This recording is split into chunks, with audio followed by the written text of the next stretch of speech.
Di depan calon terpidana mati. Saya tahu tiga terpidana mati ini korban kriminalisasi. Korban kriminalisasi? Iya.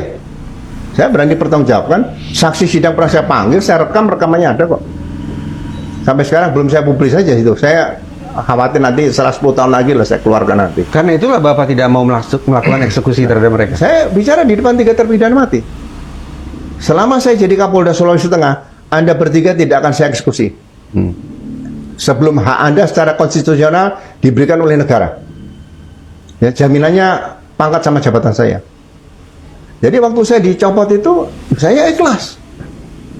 Untung setelah dicopot, saya pindah jabatan di Polanta tadi. Kalau saya dicopot, dari Kapolda saya dicepit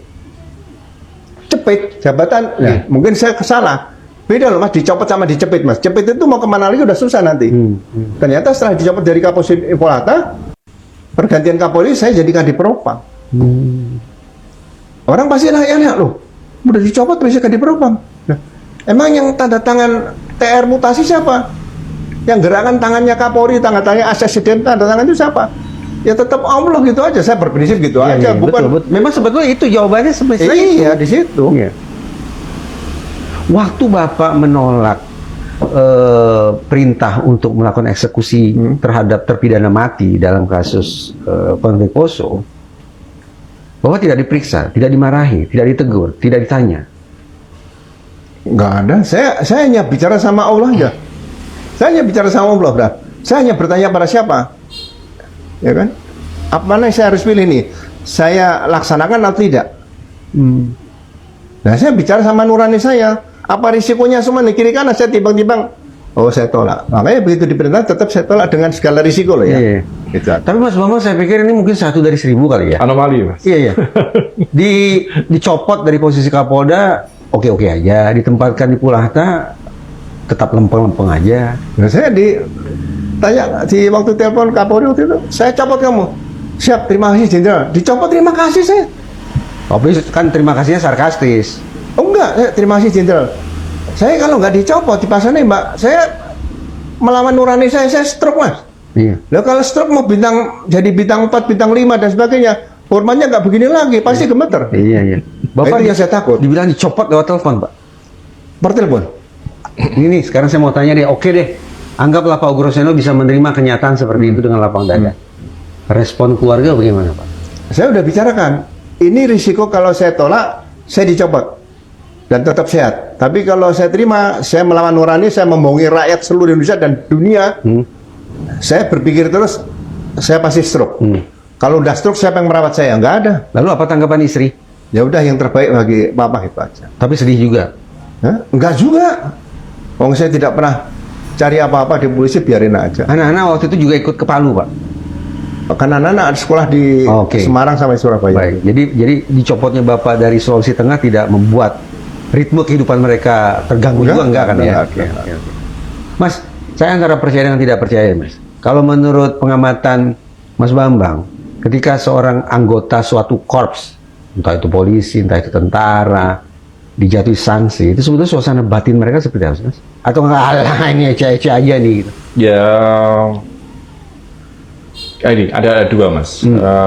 Bagi mereka yang benar-benar merasa jabatan itu adalah prestis, tentu itu dicopot dari jabatan itu tentu sangat membuat mereka terpukul. Tetapi kalau mau jabatan ini amanah, gitu, tentu adalah hal yang menjadi biasa-biasa saja seperti itu.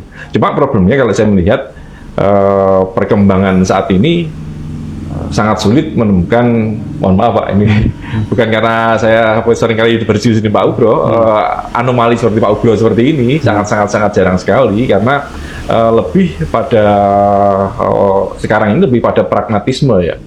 Mereka mengejar jabatan, makanya SDM itu menjadi tadi di awal adalah pengepul, karena mereka yang sangat memiliki kemenangan untuk mengatur jabatan itu. Mereka berbondong-bondong melakukan pungli di satuan-satuan di wadah masyarakat, kemudian berupaya untuk mencari jabatan untuk setor ke SDM gitu. Saya melihat beberapa kasus yang beberapa tahun yang lalu misalnya, ketika Pak Listio Sigit menjadi Kabid Propam, itu pernah membuat gebrakan, Mas. Membuat gebrakan, melakukan sidak ke bawah, kemudian ditemukan beberapa pungli di Polres, dicopot saat itu. Tapi kemudian beberapa bulan kemudian oleh SDM kemudian dipromosikan lagi. Jadi sanksi itu nyaris tidak membuat efek jera. Pastilah. Karena ya ini hanya sekedar parkir saja gitu. Jadi mereka tidak menyadari bahwa ada kesalahan-kesalahan yang sudah terjadi seperti itu. Kan menyedihkan sekali.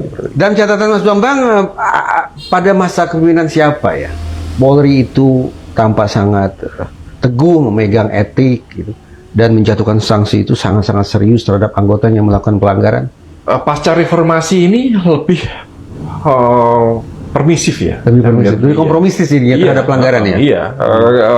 Mulai kalau kita kasus yang besar itu kan kasusnya Pak Susno, kemudian kasus Joko Susilo kan, korupsi SIM.